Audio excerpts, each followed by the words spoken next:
Akashvani Adilabad 100.2 FM మనస్సు నిండా.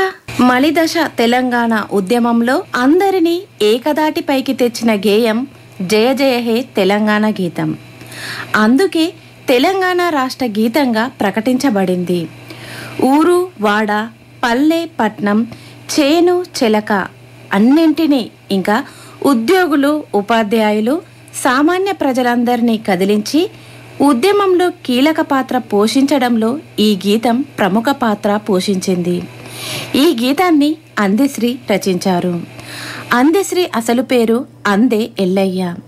వరంగల్ జిల్లా జనగామ దగ్గరలోని రేబర్తి గ్రామంలో 1961 జూలై 18న పుట్టారు.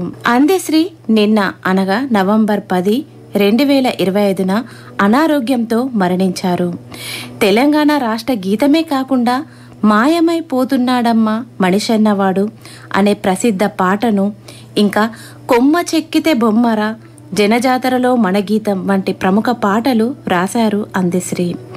నంది పురస్కారం, సుద్దాల హనుమంతు జానకమ్మ జాతీయ పురస్కారం, దాశరథి కృష్ణమాచార్య సాహితీ పురస్కారం అందుకున్నారు. శ్రోతలు, ఇప్పుడు విందాం నా ఆధ్యాత్మిక చింతన ప్రముఖ కవి వాగ్గేయకారుడు అందెశ్రీ 2020 అక్టోబర్లో ఆకాశవాణి ఆదిలాబాద్ కేంద్రానికి వచ్చిన సందర్భంగా రికార్డు చేసిన ముచ్చట. అందెశ్రీతో ముచ్చట పెట్టింది సుమనస్పతి రెడ్డి. అందెశ్రీ గారు నమస్తే, దండాలు. నమస్కారం సార్. నమస్కారం. చాలా ఏళ్ల తర్వాత కలుస్తున్నాం. మీరు ఆదిలాబాద్కు రావటం ఇది రెండోదో మూడోసారి అయ్యి ఉంటుంది. ఎక్కువసార్లు రాలే కదా ఆదిలాబాద్కు. కానీ ఈసారి సందర్భం ఏమిటంటే, మీరే ప్రచురించిన ఆదిశంకరుల సౌందర్య లహరి, అది ప్రసిద్ధులైన ఆచార్య పప్పు వేణుగోపాలరావు గారి అమృతలహరి వ్యాఖ్యానంతో ఉన్న పుస్తకాన్ని మీరే ప్రచురించి తెలంగాణ రాష్ట్రంలో అన్ని జిల్లాల్లో పంచుకుంటా తిరుగుతూ ఇక్కడికి కూడా వచ్చిండ్రు. ఈ మీ ప్రచురణ సంస్థ పేరు కూడా చాలా అర్థవంతంగా చక్కగా ఉన్నది. వాక్కులమ్మ ప్రచురణ అన్నారు. వాక్కులమ్మ ప్రచురణ మొదటి ప్రచురణ సౌందర్యలహరి. మీలో భక్తిభావము, తాత్విక దృక్పథము, బైరాగితత్వము, సాధుతత్వము ఇవన్నీ ఉన్నాయి. అది కాకుండా తెలంగాణ ఉద్యమంలో చాలా మీ రచనలతో దానికి గొప్ప ఊపును, స్ఫూర్తినిచ్చిన వారు. ఆధ్యాత్మిక దృష్టి మీకు ఉన్నది అన్న విషయం చాలామందికి తెలుసు. కానీ ఆదిశంకరుల సౌందర్యలహరిని ప్రచురించాలి వ్యాఖ్యానంతో సహా అన్నంత ఆ అభినివేశం కానీ, అంత ఆసక్తి కానీ ఎట్లా కలిగింది? అసలు ఈ ప్రచురణ వెనక ఉన్న కథ ఏంటిది? ఏం లేదు సార్, 2018 వైశాఖ మాసం అనుకుంటా, డాక్టర్ దీపిక గారు ఒకరోజు తెలుగు అధ్యాపకురాలు నాకు ఫోన్ చేసి, హైదరాబాద్లో మీరు షాగంటి గారి సౌందర్యలహరి సప్తమం విన్నారా అని అన్నప్పుడు నేను అన్నమ్మా, అమ్మ నాకు తెలియదు, అది సంస్కృత కావ్యం కదా, ఇప్పుడు నాకేం అర్థమవుతుంది అంటే, లేదండి మీరు ఒకసారి వినండి అంటే, ఎక్కడ దొరుకుతుంది ఇది అన్నప్పుడు, యూట్యూబ్లో దొరుకుతున్నది అన్నప్పుడు నా కొడుకును అడిగితే వాడు యూట్యూబ్లో తీసిస్తే దాన్ని విన్నాను. ఒక రాత్రి ఒకటే శ్లోకం ఒక రోజు, అంటే ఒక గంట దాని మీద వ్యాఖ్యానం, ఆ వ్యాఖ్యానం ఒక శ్లోకం మీద గంట వ్యాఖ్యానం అన్నప్పుడు షాగంటి వారి ప్రవచనాలు దేశమంతా చెవుగోసుకొని వింటున్నారు. కానీ ఇప్పుడు వాళ్ళ ప్రసంగాలు వినేంత సమయం మనకు లేదు. లేడీకి లేచిందే పరుగన్నట్టుగా మన ప్రయాణాలు ఉంటాయి. అన్నప్పుడు ఎందుకో నాకు ఆయన పాండిత్య పాట వాళ్ళకు ఎవరు తలుపుతలేరు, అందరూ లోకమంతా దేశమంతా ఒప్పుతున్నారు కాబట్టి అందులో మనమేమంత పెద్ద కాదని అనుకున్నాము. చూసినప్పుడు అట్లా ఒక్కొక్క రోజు 7 రోజులుగా 7 శ్లోకాలు సౌందర్యలహరి విన్నప్పుడు నాకు కొద్దిలా ఒక కంపరం ఎక్కింది నా దేహం అంతా. ఆ వ్యాఖ్యానం నేను ఏమేమి చేసిన, ఈ పుస్తకం ఎందుకు వేసిన అనేది ఈ పుస్తకంలో అమ్మ అన్న మాట రూపేనా నేను భద్రపరచడం జరిగింది. అందులో నాకు వచ్చిన సందిగ్ధత ఏంది అంటే, నేను ఇన్ని రోజులు విన్నది ఇతను ఆధ్యాత్మికవేత్తనే, ఒక సంఘ సంస్కర్త, 4 పీఠాలను స్థాపించిన శంకరుడు ఒక దగ్గర ఎప్పుడు నస్తాడు అంటే, వారణాసి పురవీధులలో పల్లకెక్కి వస్తున్నప్పుడు వస్తున్న చండాలుని చూసి చండాల వైదొలుగు వస్తున్నది శంకరుడు అన్నప్పుడు, ఈ శంకరుని సిద్ధాంతం ఏది ఉన్నది, అద్వైతం అన్నప్పుడు ఏకమే కదా. అలా అద్వైతాన్ని ప్రపంచానికి చాటాలనుకున్న నీకు జడపరమైన నా దేహాన్న వైదొలుగమన్నది చరాచర ప్రపంచాన్ని నడిపిస్తున్న చైతన్యన్న, ఈ రెండిట్లో ఏది వైదొలుగమంటావు శంకర అంటే, అతను కిందికి దిగి తన పాదాల మీద బొక్క బోల్రబడి శరణాగతుడవుతాడు. అది దానికి నిన్నటిదాకా ద్విజుడననే నా అహంకారం ఉండేది. నన్ను ఇవల్ల మీ పాఠము నాకు కనువిప్పు కలిగించి ఈ రోజు నుంచే మనిషిగా నా జన్మ సార్థకత అవుతుంది అనేది మనీషా పంచకమని 5 శ్లోకాలు చెప్తాడు ఆయన. ఆ ఘట్టంలో నాకు చండాలుడు ఎంతగా నచ్చాడో అహంకారాన్ని అధమార్చుకొని ఒక పసికందులాగా పాదాల మీద వాలిన శంకరుడి సంస్కారం కూడా నచ్చింది నాకు. అప్పటి నుంచి ఈయన శంకర విజయము అదొకటి సన్యాసి సావులల్లో పాల్గొనడు. ఈ చతురాశ్రమ ధర్మాలలో గనుక మనం చూస్తే భారతీయ ధర్మాలలో అలాంటిది అతను సన్యసించినప్పుడు వాళ్ళమ్మ నా సావును చేస్తావా కొడుక అంటే తప్పకుండా నువ్వు తలబోయమ్మా నేను వస్తాను అన్నప్పుడు ఆ సావునాడు ఆ కలాడిలో మొత్తము బ్రాహ్మణ కుటుంబాలను వ్యతిరేకించిన వైదిక కుటుంబాలను వెలేసిన వచ్చి జన్మనిచ్చిన తల్లికి ఆ సంస్కారాలు చేసిన తన బాధ్యత కూడా నాకు అపారంగా నచ్చింది. ఇక్కడ ఒక విరుద్ధమైన వ్యాఖ్యానము ఆదిలాబాదు ఆల్ ఇండియా రేడియో శ్రోతలకు మనమేంది అంటే ఇక్కడ విరుద్ధమైన నేపథ్యాలు 2. బాల్యములో సిద్ధార్థుడి అంశకథ నాకు ఎంత నచ్చిందో దాని నుంచే మాంసానికి గాని మందుకు గాని కొన్ని వ్యసనాలకు అంటే బుద్ధుడు నాకు తెలియక ముందే పంచశీలాలు ఉన్నాయి నాకు బాల్యంలోనే ఉన్నాయి కదా. బాల్యంలో ఏ శీలం లేకుంటుంటది బాల్యం వీళ్ళు పనికి మాలినోళ్ళు గాని. కాబట్టి బాల్యం అన్ని శీలాలతోటి ఉంటది కదా. అంతే కదా. ఎదుగుతున్న వైరాగ్యం నుంచి వికారాలు ఏమి రాలేదు సార్. అట్లా ఆ దేవదత్తుడి అంశకథ విన్న నేను జీవితంలో మాంసానికి అబద్ధానికి ఈ పంచశీలాలకు అవి తెలియకుండానే బతుకునే అలవాడే. ఎందుకు అలవాడే అంటే వాళ్ళ పుణ్యం అనేది కాదు, తిండి దొరికేది కాదు, ఏడ తాగుతాం, పట్టెడు అన్నం దొరికేది కాదు, మాంసం ఏడ తెస్తాం. ఒకవేళ తింటే వాళ్ళు తిన్నోళ్ళు నన్ను తెచ్చుకున్న వాళ్ళు చచ్చిపోయినది తింటారు. ఖచ్చితంగా. నాకు ఇంకొకటి కూడా మాంసం ఎక్కడ ఎగటు పుట్టిందంటే నాకు వీళ్ళు మాంసము కోసి ఆరబెట్టుకున్నప్పుడు ఆ ఈగలు వాలి నిజంగా పురుగులు పడుతున్నప్పుడు చూస్తే ఎందుకు ఆ తినబదలు చచ్చిపోతుంది బెటర్ కదా అనిపించింది నాకు. ఆ వికారము ఒకారం అక్కడి నుంచి నాకు మొదలవుతుంది.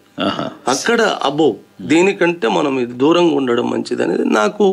మల్లారెడ్డి అని మా బాపుండే, నేను ఆయనకు జీతగాన్ని, తర్వాత శిష్యుణ్ణి, తర్వాత దత్తపుత్రుణ్ణి. దానికంటే మా ఊరు రేబర్తి. ఇప్పుడు కాదు, ఇప్పుడు ప్రభుత్వాలలో కొత్త జిల్లాలు తెచ్చి నెత్తి మీద ఎత్తుకున్నారు గాని దానివల్ల అనేక జిల్లాల సార్థికత ఒక చారిత్రక గతాన్ని ముక్కలు చేశారని చెప్తా నేను. అట్లా నేను శ్రోతలకు చెప్పింది ఏంటంటే ఈ దేశానికి హితము కోరిన బుద్ధుడు ఎంత గొప్పవాడో పూర్తి విరుద్ధం. బౌద్ధానికి శంకరుడు విరుద్ధమనే మాట్లాడుతున్నారు నాకు తెలిసి. అవును కదా, మొత్తము విరుద్ధమే బౌద్ధానికి శంకరుడు అని. కానీ అసలు విరుద్ధము ఒక దేహములనే అనేక రూపాలుగా మనిషి మనసుకు ఈ అడ్చర్ వర్గాలకు అసలు శత్రువు అనేటోడు బయట లేడు సార్, మనలోనే ఉన్నాడు. మనము ప్రపంచాన్ని గెలిచిన వాడు విజేత కాదు సార్, తనను తాను గెలిచిన వాడే విజేత. ఆ ఇద్దరు కూడా వాళ్ళను గెలిచి లోకహితమై వెలిగినరు కావున అటు బుద్ధుడు ఎంత ఇష్టమో నాకు వీళ్ళిద్దరు ఎందుకు ఇష్టం అంటే ఇద్దరు నా భరతమాత సంతానమే కావున ఇటు ఆధ్యాత్మిక పరమైన శంకరుడు అంతే ఇష్టము నాకు. లోకహితాన్ని ఆకాంక్షించి సర్వరాజ్యాలను సుఖాలను వదిలి సర్వసంగ పరిత్యాగము చేసిన బుద్ధుడు కూడా నాకు అంతే ఇష్టం. సౌందర్యలహరి మీరు చాగంటి వారు చెప్తూ ఉంటే ఆ యూట్యూబ్ లో విన్నారు, అది మిమ్మల్ని ఇక్కడ ఒక తమాషా ఉన్నది సార్. ఆ 7 శ్లోకాలు విన్నప్పుడు నాకు కలిగిన ఫస్ట్ ప్రశ్న ఏంటి అంటే ఈ పుస్తకం తేవడానికి నేను ఇంతసేపు ఇన్ని నాళ్ళు విన్నది, నేను కన్నది, నేను కూస్తో చదువుకున్నది కవిత్వమేనా అన్న ప్రశ్న వచ్చింది నాకు. ఓహో, అంటే ఇక్కడ ఎక్కువ వాళ్ళు కవిత్వం అనేది కూడా ఒక ప్యాషన్ అయిపోయింది.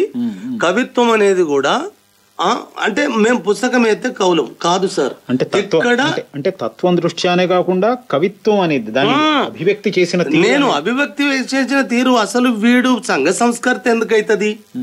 వీని కవిత్వము గనక జనములోకి కరెక్ట్ గా ఆన్సర్ చేస్తే అటు రామాయణం లిఖించిన వాల్మీకి, ఇటు వ్యాస భారతము వ్యాసుడు, అటు కాళిదాసు, బాబాభూతి, భారవి ఇక్కడి దాకా వాళ్ళ నుంచి మొదలు పెడితే ఇప్పుడు ఊరేగే వాళ్ళ దాకా నిజంగా వాడికి వాని పాదరేణువుకు ఆ పదరేణువులకు అక్కడికి వస్తారా అనిపించింది నాకు.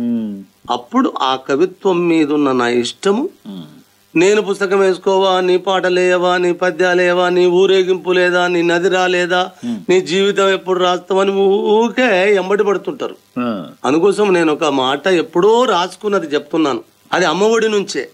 ప్రవక్తలు ఎందరొచ్చినా ప్రపంచమేమన్నా మారెనా, మారాలని కలలుగన్నరు మహాత్ములై వెలుగుతున్నారు, ఎవరి వల్ల మారినదెంత, కన్నీళ్ళే ఈ జగమంతా, మనలో మనమే మారకపోతే మారేదెప్పుడు మానవ చరిత, కనరా కనరా కాలాన్ని కనులారా, వినరా వినరా విశ్వాన్ని చెవులారా, నీ లోకము నీదే కాని నిజము తెలుసుకున్నది ఎప్పుడు, పరుల మాటలకు ఊకొడితే ప్రపంచము తెలిసేదెప్పుడు, నిరంతరము అన్వేషిస్తూ నిజాయితీగా నువ్వు శోధిస్తూ కనరా కనరా కాలాన్ని కనులరా. అలా అయితే నిజము విషయములో తెలుసుకోదగిన ప్రతి మనిషి తెలుసుకొని సాక్షాత్కరింపజేసుకొని తనను నిలుపుకోవలసిన నిజము విషయంలో శంకరులు ఆ విషయం గురించి చేసిన అభివ్యక్తి మీకు అసమానమైనదిగా అసమానది కాదు సార్, మనిషికి అందదు. ఎందుకంటే ఇందులో నేను చెప్పాను, ఇక్కడ కాళిదాసు నుంచి ఇవల్ల ఊరేగే కవుల దాకా ఈ తరం వరకు, ఆ తరం నుంచి ఈ తరం వరకు ఎక్కువ ఆస్థాన కవిత్వమే ఉన్నది సార్. మెజార్టీ ఆస్థాన కవిత్వమే. అసలైన కవిత్వం చాలా తక్కువ తక్కువ తక్కువ. ఉదాహరణకు నేను ఆదిలాబాద్ వచ్చిన శ్యామల సదాశివ మాస్టర్ కోసం ఒక మాట మాట్లాడకపోతే నేను ఈ రేడియో కేంద్రానికి వచ్చేదానికి సార్థకత ఉండదు. చెప్పండి. ఆయన చేసిన సేవ నాకు తెలిసి తెలుగు నేల మీద ఎవ్వరు చేసి ఉండరు. ఆయన చేసిన సేవ నాకు తెలిసి అటు హిందుస్థానీ ఇటు కర్ణాటక సంగీతాలకు, రెండు సంగీతాలకు ఆయన వారధిగా ఊయలలో గిండు ఊహల్లో ఊపిరి పోచిండు దాన్ని నిలబెట్టుకోవడానికి. అలాగనే ఈ కవిత్వం ఎందుకు చేసిందంటే శంకరుడు తనను తాను నిరూపించుకోవడానికి ఈ కావ్యం గనుక రాస్తే ముట్టుకున్నట్టుని కాదు సార్. మనము కాటిక కంటి నీరు చనుకట్టుపోయిన బడ ఏల నేర్చదో కైటపదైత్యమర్దనుని గాదిని కోడల ఏ మదాంబ యో ఒకట గర్భరాని నిన్నాకటికి నిగొనిపోయి అల్ల కర్ణాటక కిరాట కీచుకులకమ్మ త్రిశుద్ధిగా నమ్ము భారతి అన్న పోతనా మత్యుడు నాకు ఒకడు కనబడ్డాడు. కానీ శంకరుడు ముందా పోతనా ముందా అంటే శంకరుడే ముందు అనిపిస్తుంది నాకు. అయితే 7 శ్లోకాల మీద వారు ఇచ్చిన వ్యాఖ్యానమే మిమ్మల్ని శంకరుడి దగ్గర తీసుకెళ్ళింది. అంతకుముందు శంకరాచార్యుల గురించి మీరు తెలియంది కాదు, కొద్ది గొప్ప తెలుసు. ఈ సాధు సంతు ఈ సంచారాలన్నీ తెలుసు చిన్నప్పటి నుంచి. అదే అటు బౌద్ధము తెలుసు. అయితే ఇది ఇందులో ఇంతగా మిమ్మల్ని కట్టేసిన అంశం ఒకటేం కవిత్వం అన్నారు వారి అభివ్యక్తి. ఇంకా ఇంకొకటి ఒక మాట చెప్తా సార్ ఇక్కడ. అమ్మ సాక్షాత్ పరమశివుడు నీతో కలిసి ఉన్నప్పుడే సృష్టి చేయడానికి సమర్థుడు. అలా కాకపోతే ఆయన చలించడానికి కూడా అసమర్థుడు. హరిహర బ్రహ్మాదులు కూడా అందరి నిన్ను సూత్రము చేయడానికో నమస్కరించుకోవడానికో పూర్వపుణ్యము లేని వారికి ఎలా సాధ్యమవుతుందమ్మా అని అన్నప్పుడు నాకిక్కడ వైదిక ధర్మాలకు పెట్టని కోట త్రిమూర్తులు ఒక్క క్షణములో మొదటి పద్యముతోటి తీసి వాళ్ళన్నాడు బారేషుడు. ఓరి నాయను మామూలు కాదు కదా. అందుకోసము ఇక్కడ సౌందర్య లహరిలో అమ్మను శిఖనక పర్యంతాలు, ఇది నకసిక పర్యంతం కాదు. అమ్మను ఆరాధించినప్పుడు శిరస్సు నుంచి పాదం వరకు నఖం వరకు ఇది శిఖనక పర్యంతము 100 శ్లోకాలు రాసిండు కదా సార్. ఒక 7 శ్లోకాలు కాదు ఇది. ఈ 100 శ్లోకాలలో 100 లోకాలు ఇముడబడ్డాయి ఉన్నాయి అనిపించింది నాకు. అంటే మీరు వారిది విన్న తర్వాత మీరు ఈ 100 శ్లోకాలు చదివినరా? ముందు కూడా చదివి ఇది ఏకముందే చూశాను. ఇక్కడ 27వ శ్లోకం చదవండి సార్. 27వ శ్లోకం ఉన్నది చూడండి. 27వ శ్లోకములో ప్రతి ఆధ్యాత్మిక క్రియకు ఒక నిబంధన పెట్టకుండా ఏ మతం లేదు సార్. ఇటు భారతీయ మతాలు కావచ్చు, అటు వేదం కావచ్చు, ఉపనిషత్తులు కావచ్చు, మన భారతీయ తత్వం ఏదన్నా కావచ్చు. 27వ శ్లోకము ఇక్కడ బైబుల్ కావచ్చు, ఖురాన్ కావచ్చు, బౌద్ధం కావచ్చు, జీనం కావచ్చు, సర్వ మతాలు కావచ్చు, జురాస్ట్రియన్ కావచ్చు, సర్వ మతాలు ఏదైనా కానీ ప్రతి మతానికి ఒక నిబంధన లేకుండా ఒక మత నిర్మాణం జరగదు. ఒక సిద్ధాంత నిర్మాణం జరగదు. ఇందులో 27వ శ్లోకం చదవండి. జభోజల్ప శిల్పం సకలమపి ముద్ర విరచన గతి ప్రదక్షిణ్య క్రమణ మశనాద్యహుతి విధి ప్రాణామహ సంవేశ సుఖ మఖిల మాత్మార్పణ దృశ్య సపర్య పర్యాయస్తవ భవతు యన్మే విలసితం అంటాడు. దేవి, నేను ఆడే మాటలు నీకు జపముగా, నేను చేసే పనులు నీకు పూజా విధానాలుగా, నేను నడిసే నడక నీకు ప్రదక్షిణముగా, నేను తినే ఆహారము నీకు ఆవుతిగా, నా నిద్రలో కదలికలే నీకు సాష్టాంగ నమస్కారాలుగా, నేను అనుభవించే సుఖ విలాసాలు నీకు పరిచర్యలుగా, ఇవన్నీ ఆత్మార్పణ బుద్ధితో నేను చేసే పూజలుగా ఆగుగాక అని తాత్పర్యము. వాఖ్యానం ఏంటంటే, ఆదిశంకరులు ఎంతటి మహోన్నతమైన భావనను అలతి మాటలతో చెప్పగలరు. ఈ శ్లోకము దానికొక ఉదాహరణ. ఈ శ్లోకం మహాజ్ఞానులకు మూఢభక్తులకు ఇద్దరికి వర్తిస్తుంది. అక్షరములో ఆశ్చర్యాన్ని పొందపరిచిన లోకోత్తరమైన భక్తి జ్ఞాన వైరాగ్యముల సమ్మేళనం ఈ శ్లోకం. అమ్మవారి ఎదుట పశువాని ప్రలాపం, భక్తులు తల్లితో చెప్పుకునే సల్లాపం, జ్ఞానులు యోగి పుంగవులు అమ్మతో మాట్లాడే పద్ధతి అది ఈ శ్లోకం. నేను సంసారిని, మంత్ర తంత్రాల ముద్రలు పూజ విధానాలు ఎరుగను, నాకు జపతపాదులు తెలియవు, ఏదో ఎవరితోనో మాట్లాడితే వాళ్లతో మాట్లాడినప్పుడు కనులు మూసి తెరిస్తే తల్లి అదే నీ జపంగా భావించు. అమ్మవారు దశముద్రల్లో పూజింపబడే దేవత, నాకు ఆ ముద్రలేమి తెలియవు. లోక విహారములో నేను ఏవో పనులు చేస్తూ చేతులు దిప్పుతూ ఉంటాను, అవే ఆ శిల్పమో ముద్రలో అనుకో తల్లి. నేను పనులు చేయడానికి నడవడం, ఒక్కొక్క చోటికి వెళ్ళడము, కొన్నిటి కోసం అదే పనిగా తిరగడం చేస్తూ ఉంటాను. అమ్మా, నీ కోసం అదే పనిగా తిరగడం చేస్తుంటాను. నీ కోసం నే చేసే ప్రదక్షిణ అనుకో. శరీరాన్ని పోషించుకోవడానికి వేలవేళలా ఏదో ఒకటి తినడమో త్రాగడమో చేస్తూ ఉంటాను. నాకు హోమాలు చేయడం రాదు, అదే నేను చేసే హోమంగా భావించు. నేను నిద్రపోతాను, అందులో ఎన్ని భంగిమలు, అవే నేను నీకు చేసే సాష్టాంగ ప్రణామాలుగా భావించు. ఇంకా కొన్ని వేళల్లో ప్రత్యేక సుఖం పొందుతూ ఉంటాను. ఏవో ద్రవ్యాలు ఉపయోగించి ఈ శరీరాన్ని సుఖపెడుతూ ఉంటాను. అవన్నీ నీకు నే చేసే పరిచర్యలుగా భావించు. అన్నీ నే చేసే ఆత్మార్పణమైన సేవలుగా భావించు తల్లి అని భక్తుడు అమ్మవారితో నివేదిస్తున్నాడు. అంటే ఇక్కడ ఏ నిబంధన అన్న అంటే, మానవుడు ఆదిమ కాలములో తన జీవన యాత్ర కోసము, తన జీవిక కోసము ఆడు ఎలా సంచారం చేసిండో అవన్నీ నీకు అమ్మ పూజలుగా, ఏ కట్టుబాటు, ఏ మడి, ఏ ముద్రలు, ఏ జపతపాదులు ఏవి లేకుండా ఒక ప్రకృతి ధర్మాన్ని బోధించిన ఈ 27వ శ్లోకం ఒక్కటి సరిపోతుంది సార్ ఈ 100 శ్లోకాలల్లా. సరే, ఇప్పుడు మీరు చదివిన ఈ వ్యాఖ్యానం అంతా డాక్టర్ ఆచార్య పప్పు వేణుగోపాలరావు గారు రాసిండ్రు. మరి వారి దగ్గరికి వెళ్ళి ఈ 100 సౌందర్య లహరిలో ఉన్న 100 శ్లోకాలకు వారి చేత వ్యాఖ్యానం రచయింపజేసి దీన్ని ప్రచురించాలనే ఆలోచన మీకు ఎట్లా కలిగింది? దాన్ని ఎట్లా సాధించుకొచ్చిండ్రు? ఎట్లా కలిగింది? పుస్తకంలో మీ ఉపద్ఘాతం చెప్పిండ్రు కానీ శ్రోతలకు తెలియదు. శ్రోతలకు తెలియజేయడానికి ఒక్కటేమ్మా, ఇక్కడ ఈ పుస్తకము నేను సౌందర్య లహరి 100 శ్లోకాలు చూశాను. ఒక గానం చేసినట్టు ఉంటే, ఏదో మాట్లాడుకున్నట్టు ఉంటే ఏదో, కానీ అంత మర్మగర్భితంగానే గోచరిస్తుంటది. కానీ ఈ నారికేల పాకాన్ని కదలీపాకంగా, అంటే అరటిపండు ఒలిసినట్టుగా, చిన్ననాడు మనము బాలశిక్షలతో పాటు పెద్ద బాలశిక్షలు చదువుకున్నట్టు నాలాగా గొడ్లగాసి నూనెతోటి మొదలు పెడితే గొర్రగాసుకునేవాడు కూడా, బలరగాసుకునేవాడు కూడా, గోదలగాసుకునేవాడు కూడా నిర్భయంతరంగా ఈ సౌందర్య లహరిని చదవాలన్న చిన్న తలంపు. అటు పండిత లోకమే కాదు, ఇందులో ఒక మాట చెప్పాను, 1400 సంవత్సరాలు పండిత లోకం పామరులకు అందకుండా చేసిండ్రని చెప్పాను. ఎందుకు నేను ఈ పుస్తకాన్ని, ఈ కవితాశక్తిని ఎందుకు 10 మందికి చేరవేయదు అనే చిన్న స్వల్ప, ఎవరన్నా కానీ సార్ ఇక్కడ తన ఊరేగింపు ఎక్కువ చేస్తారు సార్, తన ఊరేగింపే మెజార్టీ చేసుకుంటారు. నాకు అనిపించింది శంకరుడికి అమ్మను శిఖనక పర్యంతరము 100 శ్లోకాలతో వర్ణించే ఒక మూక కవి ఉంటాడు. ఆయనే అమ్మ మీద 500 శ్లోకాలు, 500 పద్యాలు, మూక పంచశతి అని, మధుర మీనాక్షి అనుకుంటా అమ్మ మీద 500 పంచ మూక శతి అని ఉంటారు సార్. ఈయన 100 రాసిండు, ఆయన 500 రాశాడు. నేను అయితే రాసినో లేదో నాకు తెలియదు, కానీ ఈ రాసిన దాన్ని అందరికి పంచాలన్న చిన్న సంకల్పం వచ్చి ఈ చాగంటి వారినే కలవాలనుకున్నా.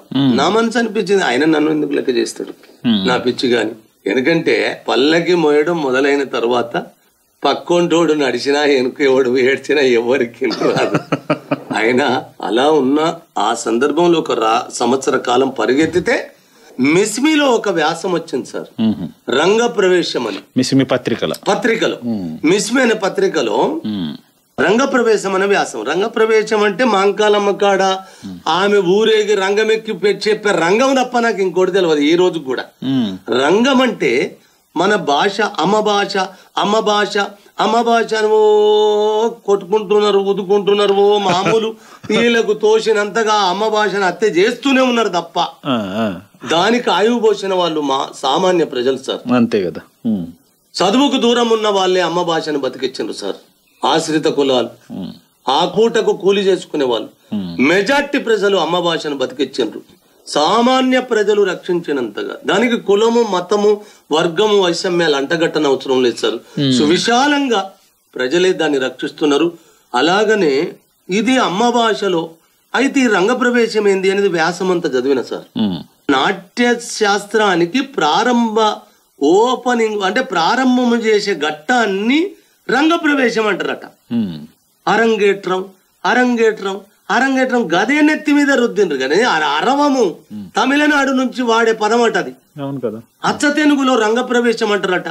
అరే నా అమ్మ భాషలోకి ఎంత గొప్ప అర్థం ఉన్నదా దేనికని ఎవరు రాసినంటే శ్రీ శ్రీ పప్పు వేణుగోపాలరావు. అయ్యా ఈ మహాత్ముడు ఎవడో గొప్పోడు ఉన్నట్టున్నాడు, పట్టుకోగలనా?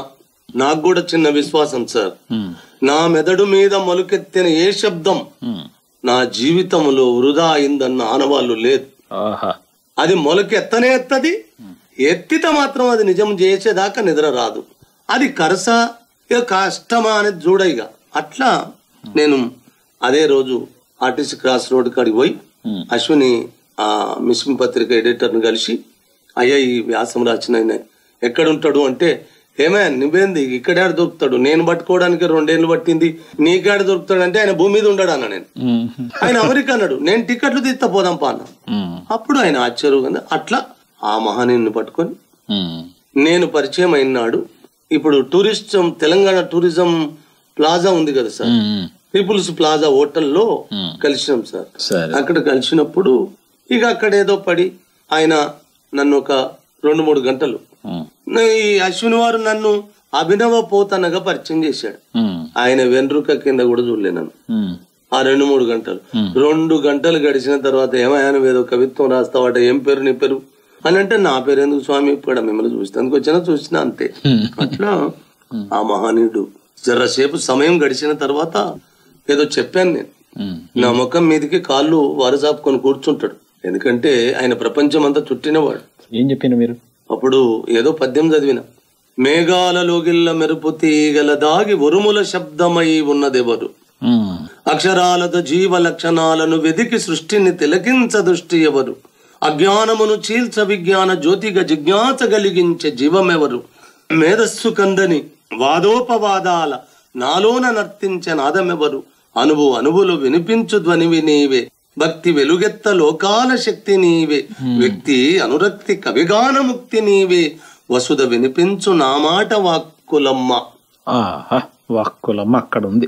ఇదేంటి వాక్కులమ్మ అనే ముద్రతో మీరు చాలా పద్యాలు రాశారు. ఇంకొక పద్యం ఏంది అంటే, వాగ్దేవి నీ చూపు వసుధ నాపై నుండ కవితకేమి కొదువ కన్న తల్లి, కావ్యమాలగ నీదు కంటాన తరించ కవిత ఉప్పొంగదా కలుపవల్లి, సంగీత సాహిత్య సౌరభాలను చాట పరుగెత్తు నా పాట ప్రజల నోట, సహజంగా వర్షించు సలలితమ్ముగనాలో సాహితీ విలువల సాక్షిగాను, కవిత నేరాయ చేచాచి కాసులడుగా సిరులకెప్పుడు నిన్నమ్మ సిగ్గుమాలి, మట్టి మోచైన బ్రతుకిలా నెట్టుకొందు, వసుధ వినిపించు నీయాన వాక్కులమ్మ, వసుధ వినిపించు నీయాన వాక్కులమ్మ అన్నప్పుడు నాకు అనిపిస్తుంది సార్, ఇప్పుడు నిజంగా అమ్మ ఒడిలో ఉన్నప్పుడు ఆదిలాబాద్ అనగానే అమ్మఒడి.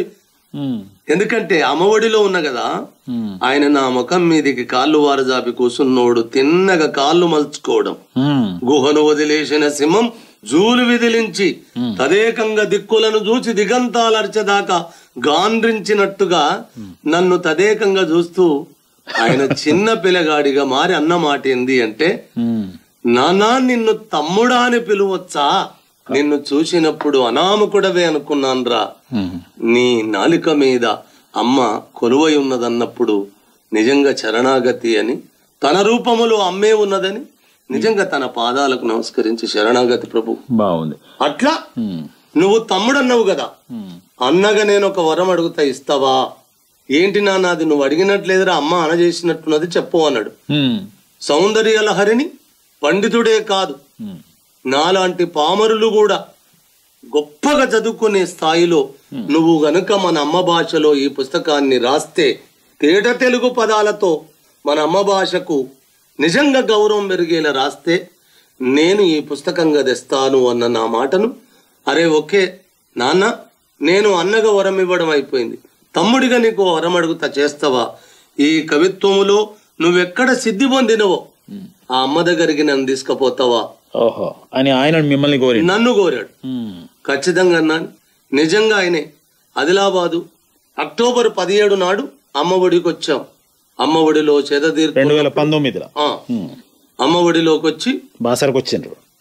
బాసరకు వచ్చి గుడిలో కూర్చుండి అమ్మ అనుగ్రహం పొంది 100 శ్లోకాలు అప్పటికే నెల రోజులలో ఆయన రాశాడు. వ్యాఖ్యానం రాసేసాను. అట్లా రాశాడు.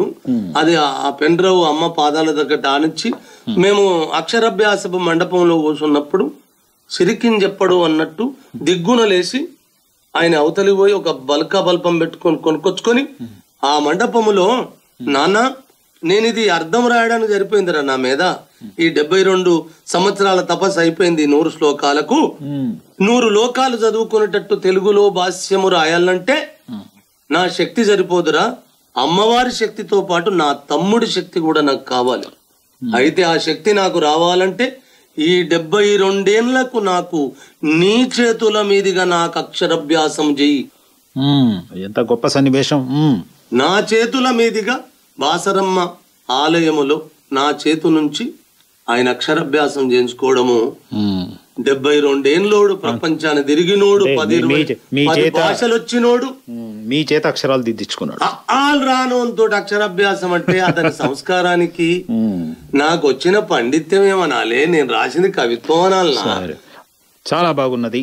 అంత్యశ్రీ గారు ఆదిలాబాదుకు అమ్మవారి దర్శనానికి వచ్చి సౌందర్యలహరి, శ్రీ శంకర భగవత్పాదుల సౌందర్యలహరి పుస్తకాన్ని పప్పుమేడకు గోపాలరావు గారితో దానికి వ్యాఖ్యానం రాసి ప్రచురించి మీ వాక్కులమ్మ ప్రచురణ సంస్థ మొదటి ప్రచురణగా తీసుకువచ్చి ఆ సందర్భంగా మా ఆకాశవాణి కేంద్రానికి వచ్చి మనసు విప్పి మీ ఆలోచన స్రవంతిని కొంతవరకైనా మేము అర్థం చేసుకునే రీతిలో చెప్పినందుకు చాలా ధన్యవాదాలు. నమస్కారం.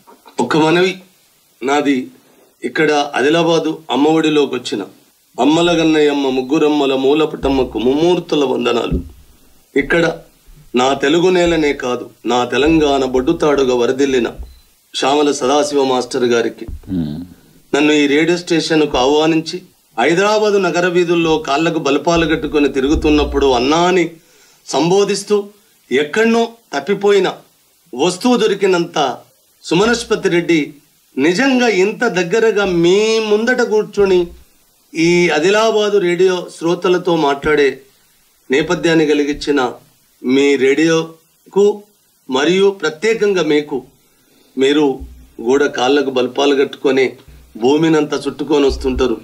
ఇవి మీరేసిన బాటలే కాబోలు నేను నడిచేటి, లేకపోతే మాస్టర్ వేసిన బాటలే కావచ్చు నేను నడిచేటి. అందుకోసము ఇక్కడ రాజవర్ధన్ గారికి కూడా గుండె నిండుగా సదాశివ గారి కుమారులైన రాజవర్ధన్ గారికి గుండె నిండుగా కృతజ్ఞతలు చెప్తున్నాను. ఆదిలాబాదు రేడియో శ్రోతలకు ఇంతటి మంచి అవకాశాన్ని, అంటే ఈ 6 సంవత్సరాల అలిష్టను పోగొట్టింది సౌందర్యలహరి నన్ను.